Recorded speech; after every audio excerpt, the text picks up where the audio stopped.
Hello, ನಾನು ನಿಮ್ಮ ಚಂದ್ರಮೌಳಿ ಕಣಿವೆ ಕಾರ್ನರ್ಗೆ ಸ್ವಾಗತ. ವೆಸ್ಟ್ ಇಂಡೀಸ್ ಮೇಲಿನ ಮ್ಯಾಚ್ ಟೆನ್ಷನ್ನು, ಉದ್ವೇಗ, ಸೆಲೆಬ್ರೇಷನ್ ಈಗ ಸ್ವಲ್ಪ ತಿಳಿಯಾಗಿರ್ಬೋದು. ಸ್ಕೈ ಹೇಳಿದ ಹಾಗೆ good things happen to good people. Inconsequential bilateral ಸೀರೀಸ್ನಲ್ಲಿ ಹೈವೇ ಥರ ಪಿಚ್ ಮೇಲೆ ಸಾವಿರಾರು ರನ್ ಹೊಡೆಯೋಕ್ಕಿಂತ ವರ್ಲ್ಡ್ ಕಪ್ನಲ್ಲಿ ಡೂ ಆರ್ ಡೈ ಮ್ಯಾಚಲ್ಲಿ ತಲೆ ಮೇಲೆ ಕತ್ತಿ ತೂಗಾಡುತ್ತಿರುವಾಗ ಮ್ಯಾಚ್ ವಿನ್ನಿಂಗ್ ಇನ್ನಿಂಗ್ಸ್ ಆಡೋದು ಅದು ಬೇಕಾಗಿರು. ಮೆಡಿಟೇಷನ್ನಲ್ಲಿ ಮುಳುಗಿದಂಥ ಗೌತಮ ಬುದ್ಧನ ತರಹದ ಏಕಾಗ್ರತೆ, fancy T20 shots, scoop, reverse sweep, no look shots ಒಂದೂ ಇಲ್ಲ. 80% of the runs in front of the wicket.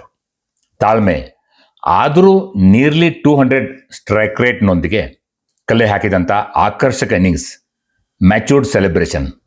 ನಿಮಗೆ ಗೊತ್ತು ಯಾರ ಬಗ್ಗೆ ಮಾತಾಡ್ತಾ ಇದ್ದೀನಿ ಅಂತ. ತಂದೆ farmer Delhi police constable, national level footballer Vishwanath Samson, ತಾಯಿ ಲಿಗಿ ವಿಶ್ವನಾಥ್.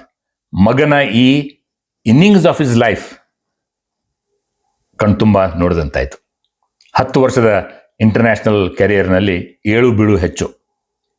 ಭಾರತದಲ್ಲಿ ವಿಕೆಟ್ ಕೀಪರ್, ಓಪನಿಂಗ್ ಬ್ಯಾಟರ್ಸ್ಗೆ ಕೊರತೆ ಇಲ್ಲ, ಸರ್ಮಾಲೆ ಇದೆ. ಆದರೂ ಹೆಡ್ ಕೋಚ್ ಗೌತಮ್ ಗಂಭೀರ್ ಸಂಜು ಮೇಲೆ ಇಟ್ಟಂಥ ಕಾನ್ಫಿಡೆನ್ಸು, ಪರ್ಸಿಸ್ಟೆನ್ಸು ಮೆಚ್ಚಬೇಕು.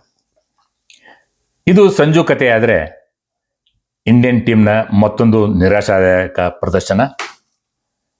ಫೀಲ್ಡಿಂಗು, ಕ್ಯಾಚಿಂಗು ದೇವರೇ ಗತಿ. ಏಷ್ಯಾ ಕಪ್ನಲ್ಲಿ 12 ಕ್ಯಾಚ್ ಬಿಟ್ಟರೂ ಕೂಡ ಚಾಂಪಿಯನ್ ಆದೆವು.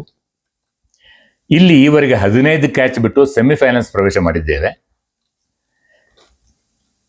ಇದೇ ರೀತಿಯಾಗಿ ಮುಂದುವರೆದ್ರೆ ವರ್ಲ್ಡ್ ಕಪ್ ಟ್ರಾಫಿ ಕ್ಯಾಚ್ ಕೂಡ ಬಿಡುವ ಸಾಧ್ಯತೆ ಇದೆ ಅಲ್ವೇ? ಏನಂತೀರ? ಈ ವಿಡಿಯೋ ಇಷ್ಟವಾದರೆ ಲೈಕ್ ಮಾಡಿ, ಶೇರ್ ಮಾಡಿ, ಸಬ್ಸ್ಕ್ರೈಬ್ ಮಾಡಿ. ಬಾಯ್ ಬಾಯ್.